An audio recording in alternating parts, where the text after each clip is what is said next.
Hello! My name is Kallista, and welcome back to Dragon Age 2. In the last episode, we were asked to track down a vicious assassin, who actually turned out to be none other than Zevran Aranai, one of the people who helped the hero Ferelden defeat the Fifth Blight, and an old friend of Isabella's. We let him go, of course we let him go, and we are now gonna go and confront Nuncio. However, before we actually get into any gameplay, I just kind of want to spend a few minutes talking to you about what's been going on with me recently. I have actually taken a break from recording. You shouldn't have noticed that, because I do record in advance. However, I haven't recorded anything for about, I want to say it's like 3 days now, and I typically record every single day except Fridays. I allow myself 1 day off a week, and that's it. So 3 days is actually a pretty long time for me to go without recording anything. Basically, on Friday the 10th of September, my cat passed away, and if pets dying is very distressing to you, please feel free to skip ahead. If you don't care and you just want to get to the gameplay, again, skip ahead. No hard feelings here. But for anyone who is interested, my cat passed away on Friday. He was 14 years old, and these past couple of months, he really started deteriorating. Like, I think it was about 2 months ago, he stopped eating as much as he was. And then this past week, he just completely stopped eating. He was drinking. He was drinking just fine, but he just completely lost his appetite. So we knew it was coming. We knew he was, gonna come to an end, sooner rather than later. But it was still quite a shock when it happened. We actually took him to the vet on the Wednesday, and bless this vet's heart, really bless her heart, because she gave us the most useless advice. For any other cat owner, it would have been really good advice, but for us, it was useless. Because, we told her, oh, he's not been eating, and her response was, oh, well, make sure you're feeding him food he likes. Bert was the least food-oriented cat you could ever hope to meet. He did not give a shit about food. He ate because he needed it to survive. Like, that was it. Like, you could leave a plate of something that any other cat would love on the floor. Like a plate of tuna or a plate of roast chicken. You could just leave that on the floor, and the most Bert would do is go up to it, maybe give it a cautionary sniff, and then he'd look back at you and just kind of, he had these amazing blue-green eyes, and they were so expressive, and he'd just look at you with this look of, what, did you seriously think I was going to eat your peasant food? Where the fuck is my kibble? That was Bert. And he'd sashay away. He was the sassiest little cat. And aggressive. He was extremely aggressive. Every single scar I have on my body is because of that cat. I'm actually looking at one of them right now. It's on my, just a little bit lower than my wrist is this very small scar he gave me. Oof. Oh, I miss him. Yeah, so, anyway. Yeah, he wouldn't eat. And on Friday, he didn't go quiet. I think that's what got to me. Because for a while, and this'll sound bad, I know it sounds bad, I was really hoping he would go in his sleep. Because that'd be peaceful. He wouldn't have suffered, and presumably it would have been quick. And, we'd just come down and find him asleep on his bed. Or, maybe he had this orange cushion that he liked to sunbathe on. I was hoping that maybe during the day he'd get on his cushion and he'd fall asleep and he'd never wake up again. I was really hoping that would be how he went. And of course he didn't. Bert was never quiet. You could never accuse him of being a quiet cat. He said, "No, you will pay attention to me one final time." And I was upstairs, actually, and I heard him yowling. And in my gut, I was like, he's going. He's going right now. Get your ass downstairs. So I legged it downstairs. And he had walked into the center of the room to get the most attention. That's what it felt like to me. He walked into the center of the room and he kind of looked at me one last time and he flopped over and his eyes glazed over, and I'm pretty sure he had a seizure.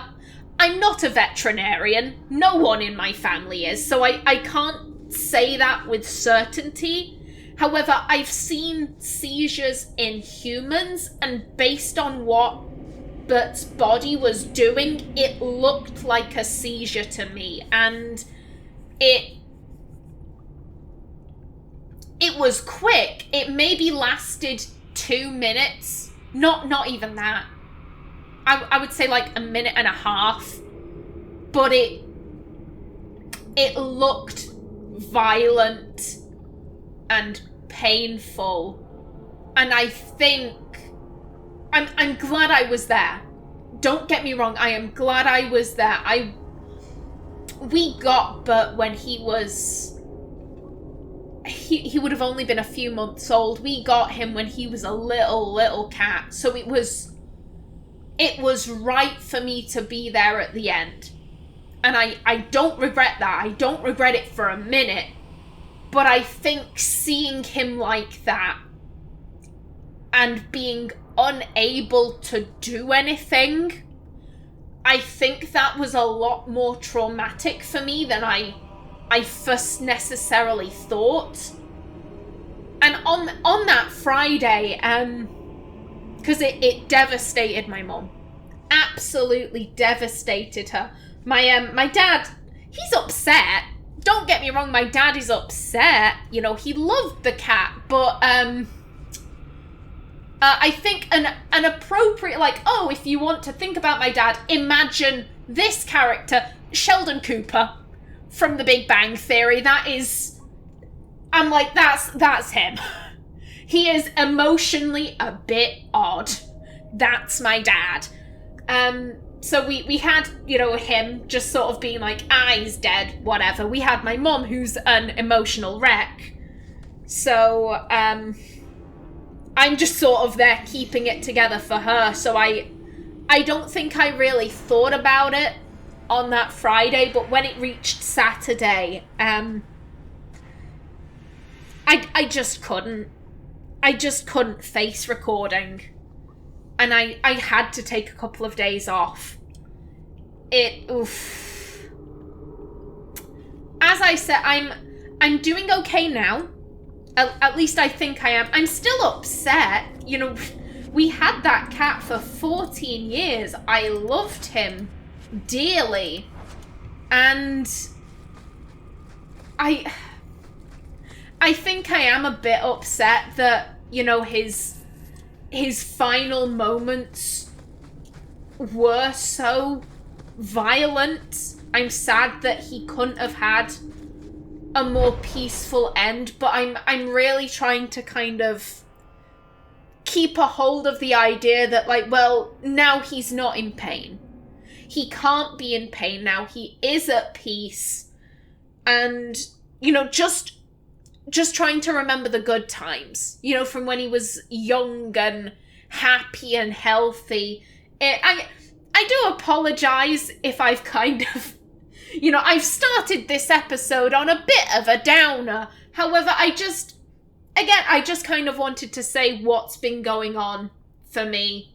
You know, let's complete a murder of crows. Let's go see what Nuncio has to say for himself.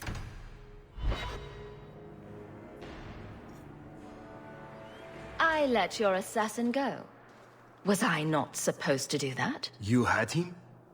And you let him go? I am thoroughly disappointed. No one fails the crows and lives. Ah, poor stupid Nuncio.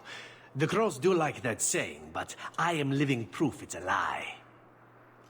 Why they insist on thinking they can kill people like you and the Warden, I will never guess. Well, some people just refuse to learn. Let me tell you, it's a burden I bear on a daily basis. You are nothing but a traitor and a coward, Zevran. You'll die here.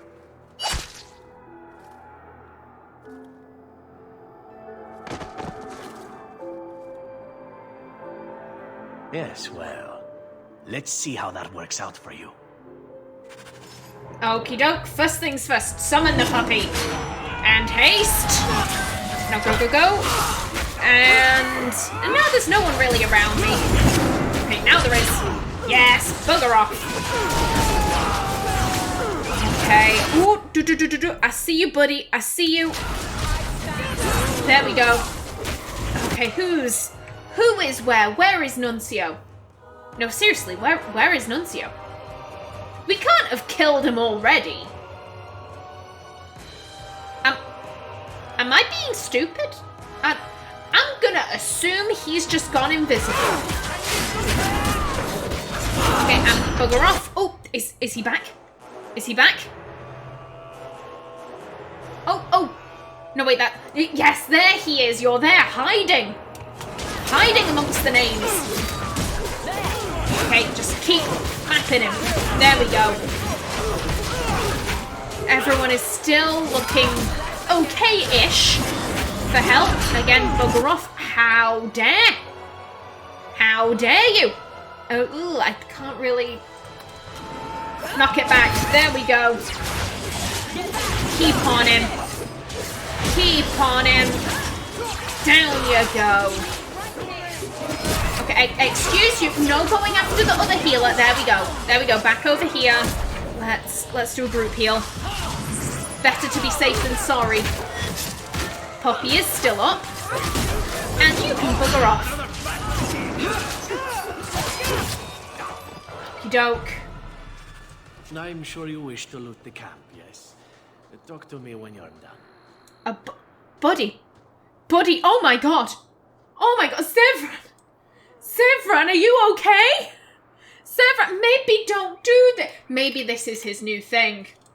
I mean, he did always have a penchant for, whips and chains. Maybe he's upgraded to stabbings too. Okay, Zevran, I'm not gonna question it. I'm not gonna question what you like to do in your spare time. You do you, buddy. Okay, now you dropped something. I see that Nuncio was rude and did not leave us anything. Now then, here's the question. Do we check the entire map? Because there could be hidden loot. There could be hidden loot. Oh, I can't.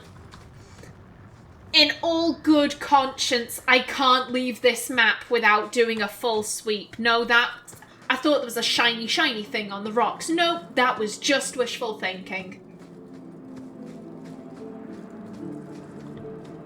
Come on, and there we go. We have corpses. And corpses have money. I mean, let's be honest. Amelia doesn't need any money at this stage. Where are you at, girl?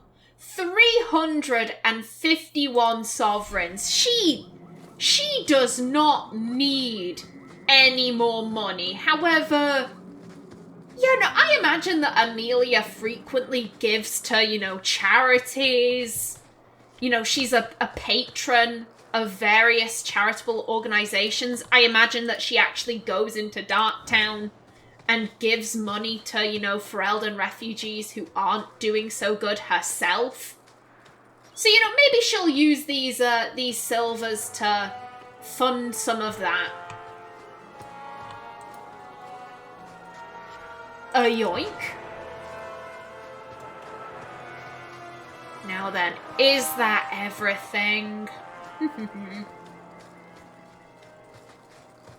Anything up here? No. Okay, Zevran. Zevran, buddy, I am right with you. Are you still stabbing yourself? Is he? Oh, there we go. He's stopped. He's had enough of that. He got his fill, and he's put the daggers back on his back. Okay, fair dues. Excellent. Killing my former brothers in arms is oddly satisfying. I've little reward to offer you, champion, but perhaps this will serve as a token of my thanks. My dear Isabella, it has been a delight to see you again. You travel in fine company. That's it? You're leaving? What about sex? Ah, Isabella, I did so miss you. That's because you have piss-poor aim. Thankfully, you have other uses. I think I just threw up a little in my mouth. Ha!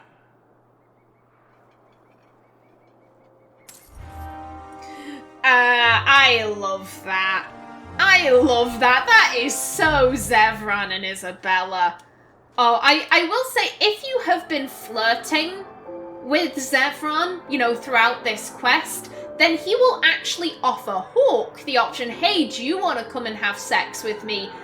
If you have your romance with you, in this case Anders, Fenris, and Merrill will all step in and say, no thank you, bugger off.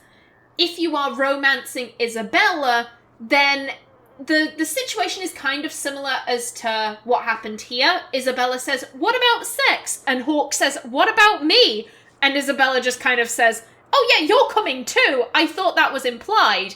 And you have the options of saying, yeah, let's all three of us go. I'm not really interested, but you go have fun, Isabella. Or, Isabella, don't do it. I find that so interesting. Well, I hope you enjoyed yourself, Isabella. In the middle of nowhere with your 3 friends listening nearby. They're not exactly the conditions I would want. But you do you, Isabella, love. Now then, where are we going next? The Awiergan Scrolls, according to my notes. So, let's change up the party. Also, is there any banter? So, how good is Donick? Is he cocksure?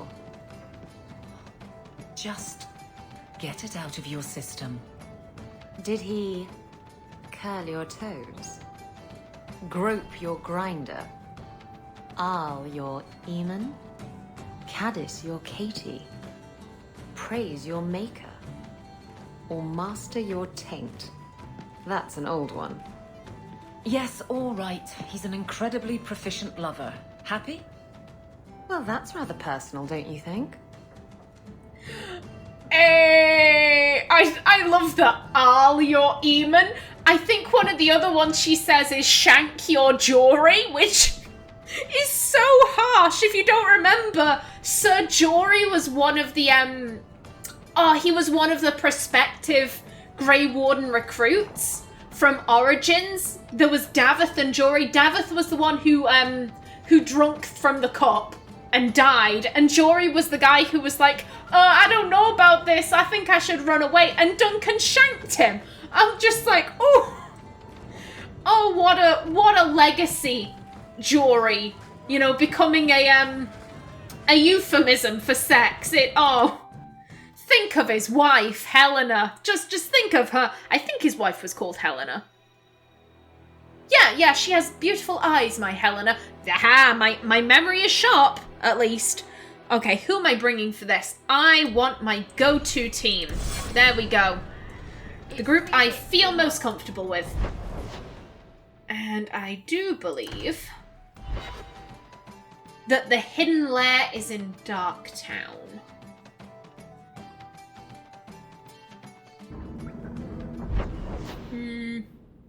Yes, there you are.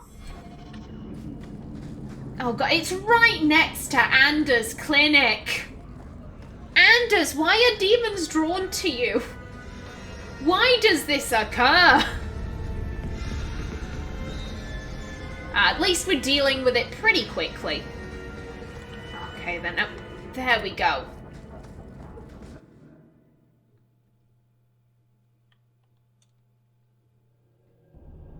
Oh, flipping heck. Just straight into a creepy ruin, I see. Lovely.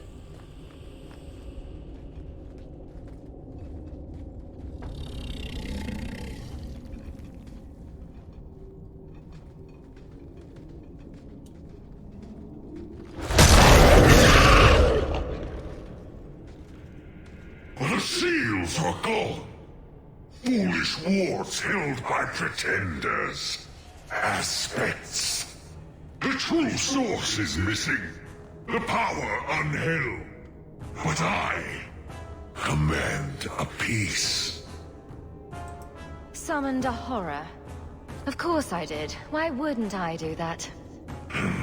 Horrors are pieces, slivers of greater crimes. I am pride with reason. I enslave the whims and weirds, the dreams from the other side of the veil. Face me. Face everything. Okay, first things first, let's back it up. Let's get away from this demon's cryptic bullshit. And get in there, puppy. Double haste. Go, go, go. Okay, hubris. Okay, what are you doing? I don't know what that did, but just everyone is doing A-okay for help. Oh, he summoned shades. He summoned shades. Buddy. Buddy, no. Can you bugger off? Please, that'd be great.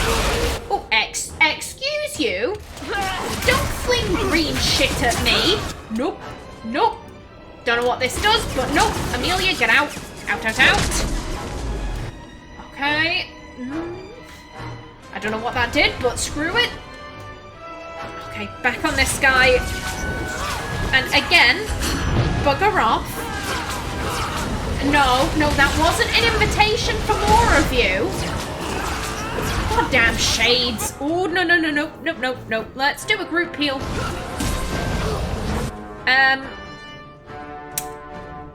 Why did the group heal not get Aveline? Where is Aveline? That's Varric. Where is Aveline?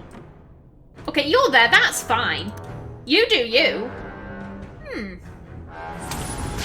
Oh, no, there we go. It was just a bit slow. Whoops. Again. Bugger off, guys. No. No. Why does everyone seem to think that bugger off is an invitation? That's not what that is. Heal yourself. Get out. No. Away from me. Okay, let's see. How's everyone looking? Hubris is fine. Let's take out some of these guys. Okay, I've got your back, Varric. There we go. And let's haste it up. Ooh, Nelly. Could you please get into Panacea? And if you... Which one is which? That's Revive. If you could do a group heal, that would be great. Thank you. Okay, just keep bapping him. Oh, no. I don't like... Take a potion. Take a potion. Quickly. Is Puppy still up? Puppy is still up. Don't know where he is, though. Let's just keep on this guy. No. Bugger off. How's Hubris doing? He's fine. Amelina's got this. Ooh. She is looking a tad low, though, as am I. And I can't drink a potion. Could you please heal me?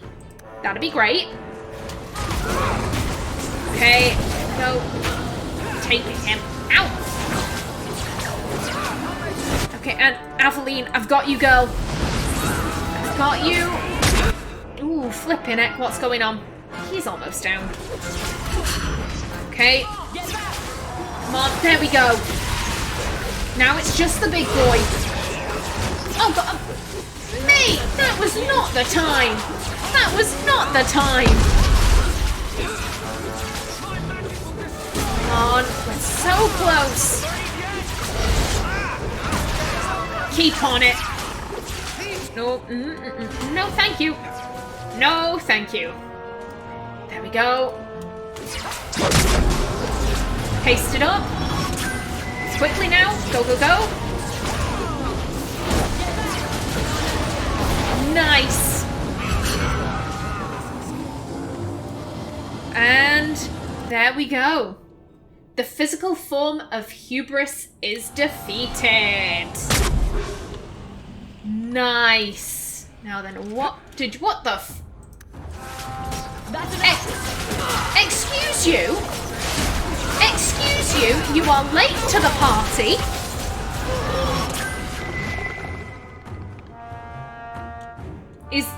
Is everyone good now? Is everyone good? Thank you. Okay, nothing else has spawned in. I'm going to assume that we are good. Now then, that wasn't what I wanted. Let's see these codex entries we have. I think we actually have a couple. Finesse. Some might find it strange that the greatest assassin in the history of the Antivan Crows was both a woman and a commoner. A whore, if the legend is to be believed.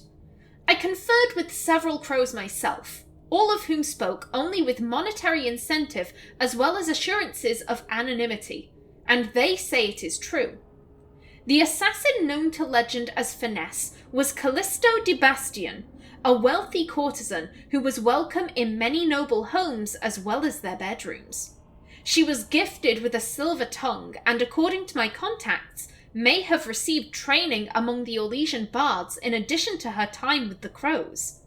Perhaps this is where her success can be credited. Finesse achieved fame and adoration among the common folk with the fatal stabbing of King Guiomar the Younger in 422 Black. This adoration is not necessarily shared by the crows, however.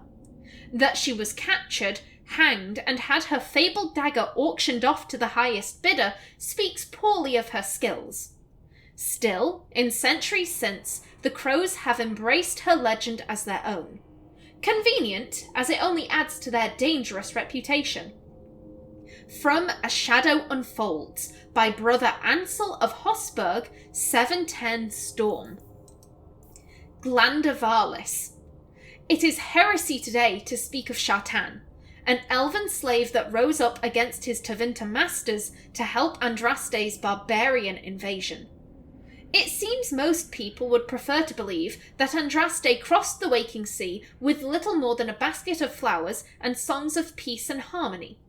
The truth is that she came with a horde of warriors at her back, and that without a rebellion occurring behind the enemy lines, it's very possible that the holy invasion could have been foiled.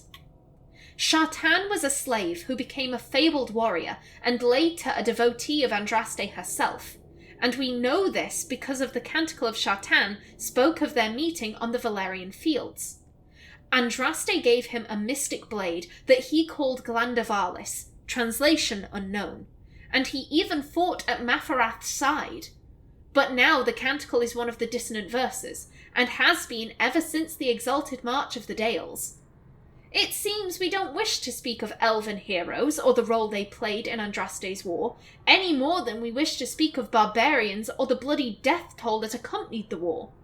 With each passing age, heroes like Shartan become more of a fable, but some of us will always know the truth.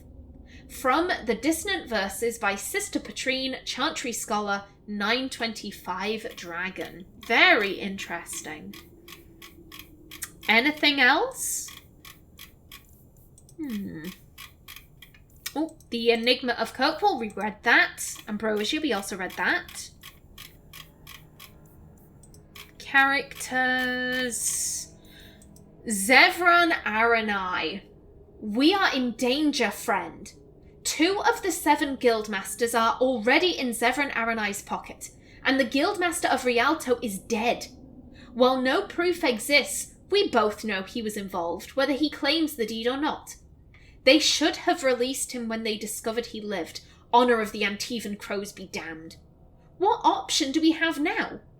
After centuries of unity that have led us to rule a nation from the shadows and have placed kings and queens in our pockets, we are being torn apart from within by a single elf who didn't even succeed in his mission to kill the so-called hero of Ferelden.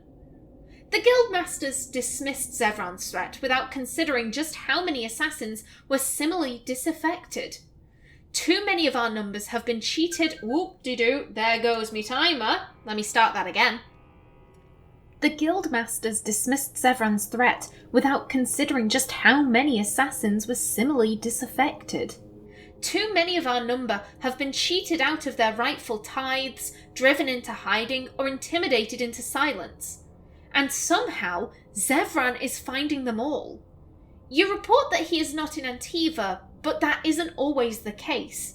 He appears in a city until our operatives find him and chase him out into Ravane or the Free Marches, and then we never hear from them again. We have both spoken to the remaining Guildmasters, and they have denied us. They are blind, and it makes me think maybe Zevran is right. Perhaps it is time for a change. From a half-burned letter found in a Treviso warehouse, 935 Dragon. Ooh, Zevran. I really like the fact that, at the end of Origins, he basically said, oh yeah, I'm gonna go kill off the Antivan Crows. And you're kind of like, yeah, sure you will, Zevran. But then he actually goes and does it. I'm like, good for you, buddy. Good for you sticking to your word. Alrighty then, I am just about out of time for this episode. In the next one, we are going to head over to that recently opened cave. According to the Dragon Age wiki, that's the cave where the Nexus Golem is hanging out, and there won't be as big of a fight as there was last time. However, there is still a fight to be fought there, so we're going to go deal with that. But until then, please remember to like if you enjoyed, leave a comment below, and if you wanted to subscribe, it would be very much appreciated. I've been Callista. Thanks for watching, and see you in the next episode.